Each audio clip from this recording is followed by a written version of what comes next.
అందరికీ నమస్తే అండి. వెల్కమ్ టు అభిరుచి వంటలు. మిక్సీ కానీ రోల్ కానీ రెండూ లేకుండా సింపుల్గా ఈరోజు మనం టమాటా సెట్టి పచ్చడిని రెడీ చేసుకుందామండి. ఇంట్లో కూరగాయలు ఏమీ లేనప్పుడు, చేయడానికి టైం కూడా లేనప్పుడు ఈ పచ్చడిని ఒక్కసారి ట్రై చేసి చూడండి. పుల్లగా కారంగా చాలా టేస్టీగా ఉంటుంది. ఎంతో టేస్టీ అయిన పచ్చడిని చూసేద్దామా అండి. మా ఛానల్ ఫస్ట్ టైం చూస్తున్నట్లయితే సబ్స్క్రైబ్ చేసుకోండి. ఈ పచ్చడికి దోరగా ఉన్న టమాటాలు తీసుకుంటే ఇంకా టేస్టీగా ఉంటుందండి.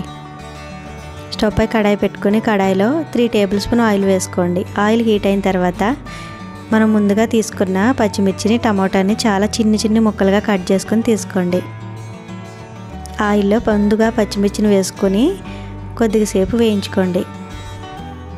వేసుకున్న పచ్చిమిర్చి కొద్దిగా వేగిన తర్వాత మనం కట్ చేసి పెట్టుకున్న టమాటా ముక్కలను కూడా వేసుకుని బాగా కలుపుకోండి.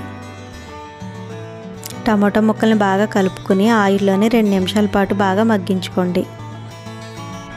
టమాటా ముక్కలు ఇలా ఆయిల్లో మగ్గేటప్పుడే ఇందులో 1/2 టేబుల్ స్పూన్ జీలకర్రని కట్ చేసుకున్న 4-5 వెల్లుల్లి రెమ్మలు కూడా వేసుకొని కలుపుకోండి. వేసుకున్న జీలకర్ర వెల్లుల్లిని బాగా కలుపుకున్న తర్వాత టమాటా పూర్తిగా సాఫ్ట్ అయ్యేంత వరకు మూత పెట్టుకుని మగ్గించుకోండి. మధ్యలో చెక్ చేసుకుంటూ పచ్చడి అడుగంటకుండా చూసుకోండి. టమాటాలు ఇలా కొద్దిగా సాఫ్ట్ అయిన తర్వాత ఇందులో మన పులుపుకి తగ్గట్టుగా కొద్దిగా చింతపండును కూడా వేసుకోండి. వేసుకున్న చింతపండు కూడా ఆయిల్లో బాగా మగ్గించుకోండి. ఇలా బాగా కలుపుకున్న తర్వాత మరలా మూత పెట్టుకుని టమాటా ముక్కలు పూర్తిగా సాఫ్ట్ అయ్యేంత వరకు మనం మగ్గించుకోవాలండి. ఈ పచ్చడిని మనం మిక్సీ పట్టడం లేదు, రోల్లో కూడా దంచుకోవడం లేదు కదండి. టమాటా ఇక్కడే పూర్తిగా సాఫ్ట్గా మగ్గేంత వరకు దీన్ని బాగా మగ్గించుకోవాలి. ఇది అమ్మమ్మల కాలం నాటి సింపుల్ టమాటా పచ్చడి అండి. టమాటా ముక్కలు ఈ విధంగా మగ్గితే సరిపోతుందండి. ఇప్పుడు స్టవ్ ఆఫ్ చేసుకుందాం. టమాటా ముక్కలు ఇలా కొద్దిగా వేడిగా ఉన్నప్పుడే ఒక పప్పు గుత్తిని తీసుకొని దాంతో ఒకసారి రుబ్బుకోండి. పప్పు గుత్తితో మనకి పచ్చిమిర్చి ముక్కలు గట్ట కనిపించకుండా ఒకసారి రుబ్బుకుంటే సరిపోతుందండి.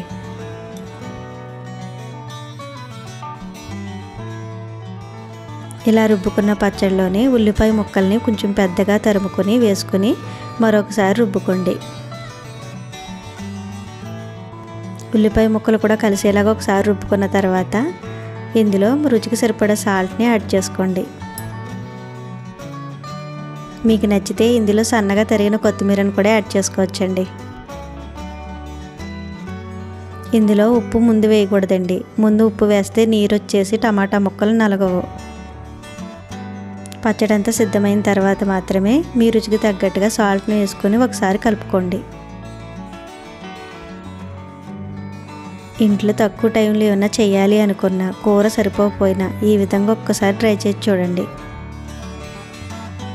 అమ్మమ్మల కాలం నాటి ఈ టమాటా పచ్చడి రెడీ అయిపోయిందండి.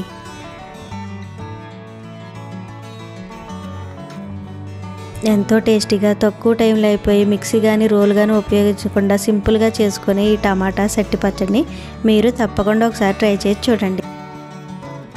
మా వీడియో నచ్చితే లైక్ చేయండి, షేర్ చేయండి, సబ్స్క్రైబ్ చేసుకోండి. మీ అమూల్యమైన ఫీడ్బ్యాక్ని తెలియచేయండి.